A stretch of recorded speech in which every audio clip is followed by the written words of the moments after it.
54 past the hour this morning, the U.S. military announced a new team of Marines has been sent to Haiti to bolster security at the U.S. embassy there. It comes as violence in Haiti spirals out of control. And now that Prime Minister Ariel Henry announced he will resign once a transitional presidential council is established, gangs that control the majority of Haiti's capital are demanding a say in the country's political future.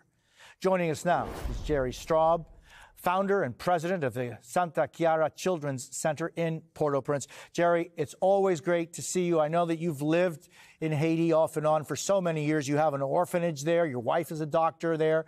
What is the situation like for the people of Port-au-Prince today?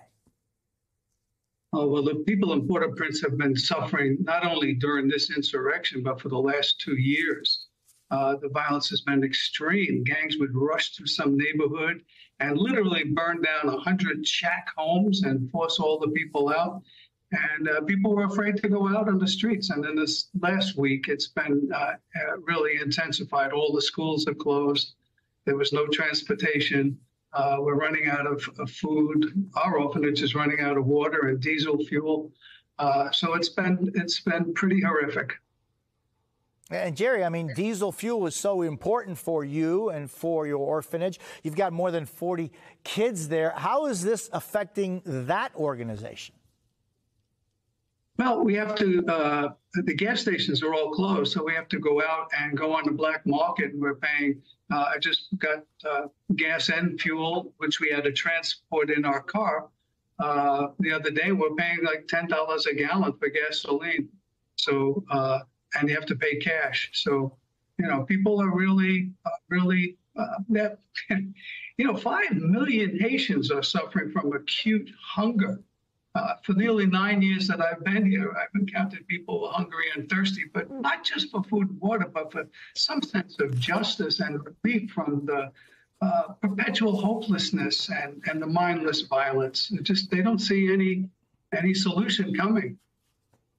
Yeah, and so important that you talk about that, Jerry, because it is a situation that has such profound, deep roots that are in many ways watered by the blood of innocent Haitian people. I'm just wondering, Jerry, where do you find the hope, and where is the hope for the future of Haiti, a country that is so extraordinary? Its people are so extraordinary. I'm just thinking, even from the 2010 earthquake, all of the issues that they've been dealing with. But do you find hope? Do they find hope? Well, I was here during the earthquake, and I suffered post-traumatic stress from that experience. What is amazing, it's somehow, no matter how bad it is, they're able to dig deep down inside themselves and joke and laugh. For me, it's the children.